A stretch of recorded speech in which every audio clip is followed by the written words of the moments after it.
The classroom was quiet except for the rhythmic tap of my pen against the desk.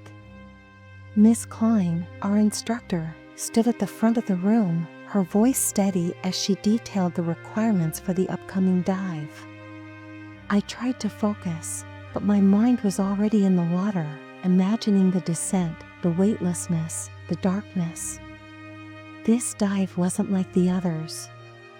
It was the final step in our certification process, the culmination of months of training. "This is critical," Miss Klein said, her sharp eyes scanning the room. "The tube we'll be descending into is a controlled environment, but it simulates the conditions of deeper dives. You need to stay alert. Follow my signals and stay close to your buddy. If anything feels off, communicate immediately. Do not try to be a hero." Do I make myself clear? The room murmured its agreement, a collective mix of nervous energy and determination. I glanced at Clara, my dive buddy and closest friend in the group. She gave me a thumbs up, her ever-present grin adding a spark of confidence to my growing apprehension. 70 feet, she whispered. "After this, we're the real deal." I nodded, returning the gesture, but my stomach churned with unease. The lake had always felt like an enigma to me, inviting yet ominous. Its surface, so calm and reflective, hid a world that was vast and unknowable. And today, we were about to plunge deeper than I ever had before. At the dive center, the atmosphere buzzed with activity. Students checked their gear, instructors reviewed protocols, and the faint scent of neoprene and fresh water filled the air. I found comfort in the routine of it all, inspecting my regulator, testing my mask, securing my fins. Clara's voice broke through my thoughts.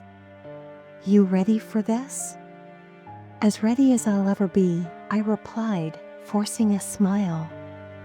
She laughed. "Come on, this is what we've been working for. What's the worst that could happen?" Her words were meant to reassure, but they lingered in the back of my mind as we boarded the boat and set out toward the middle of the lake. The water stretched out endlessly, a deep green expanse that shimmered under the midday sun. From a distance, it looked almost serene, but as we approached the dive site, the mood shifted.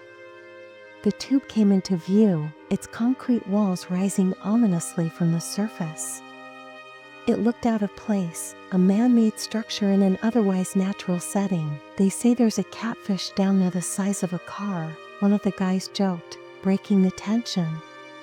"Yeah," another chimed in, "and don't forget the ghost diver. Word is, he went down there and never came back up." Clara rolled her eyes. "You guys are ridiculous." But their words stuck with me. Every lake had its legends, and this one was no exception. Big fish, missing divers, stories meant to scare the newbies. Still, as I stared at the water, I couldn't shake the feeling that we were intruding on something. Miss Klein's voice snapped me back to reality. "Gear check. Pair up. Let's get moving." I went through the motions, double-checking my equipment, tightening straps, and testing my buoyancy compensator. Clara and I exchanged a quick nod before slipping into the water. The coolness was a shock, even through the wetsuit, but it was familiar, grounding. The descent began smoothly. The world above faded quickly, replaced by the murky green haze of the lake. At 30 feet, the sunlight was already struggling to reach us, casting everything in an eerie, otherworldly glow. We followed Miss Klein toward the tube, our dive lights slicing through the dimness. The structure was massive, its opening a dark void that seemed to swallow the light. I hesitated for a moment, my instinct screaming at me to stay back, but the group pressed forward, and I had no choice but to follow. Inside, the walls were smooth and cold, the water danced with suspended particles that glimmered like tiny stars. Miss Klein signaled for us to pause, her gestures sharp and deliberate. I stayed close to Clara, keeping one hand on the dive line for reassurance. And then, I made a mistake. Miss Klein's hand signals were clear, but in my nervous state, I misread them. Where she meant stay here, I saw descend. Without hesitation, I adjusted my buoyancy and began to sink. It wasn't until I was halfway down the tube that I realized I was alone. The realization hit me like a punch to the gut. My heart raced as I turned in slow circles, the beam of my dive light searching for Clara or Miss Klein. But the tube was empty, just smooth walls and the faint drift of sediment. I hovered for a moment, trying to steady my breathing. The sound of my own breath was deafening in the silence, each exhale a burst of bubbles that felt too loud, too intrusive. Then, curiosity got the better of me. I flicked off my dive light. The darkness was absolute. It was a void, a complete absence of light and sound. In that moment, I felt untethered, as though I'd been cast adrift in the vastness of space. My senses strained against the nothingness, every nerve on edge. I didn't last long.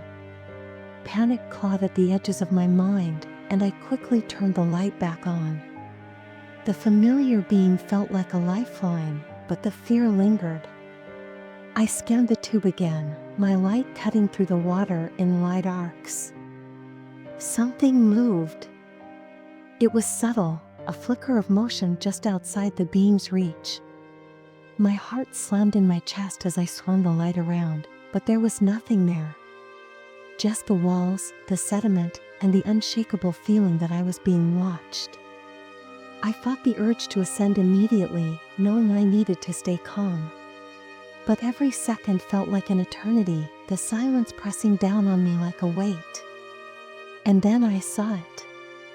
A shadow, faint and indistinct, gliding just beyond the edge of the light. It was too large to be a fish, too fluid to be anything man-made. My breath caught as I followed its movement, but before I could make sense of it, the shadow disappeared. I froze, every muscle in my body screaming for me to get out of there. But before I could move, a familiar light cut through the darkness. Miss Klein and Clara appeared, their dive lights slicing through the water like twin beacons. Relief washed over me as they signaled for me to ascend. I didn't need to be told twice. The ascent was agonizingly slow, each meter feeling like a lifetime. By the time we broke the surface, my lungs burned, and my heart felt like it might burst. Miss Klein didn't say a word as we climbed back onto the boat, but her expression said enough. Clara gave me a look that was equal parts relief and exasperation. "What the hell were you thinking?" she asked once we were out of earshot of the others. I didn't have an answer. All I could think about was the darkness, the silence, and the shadow that might have been a figment of my imagination or something far worse. That night, as I lay in bed, the memories played on a loop in my mind. Every time I closed my eyes, I was back in the tube, alone in the void. The darkness felt alive, pressing in on me, whispering secrets I couldn't understand. And the shadow, it lingered, a reminder that some mysteries are better left unexplored.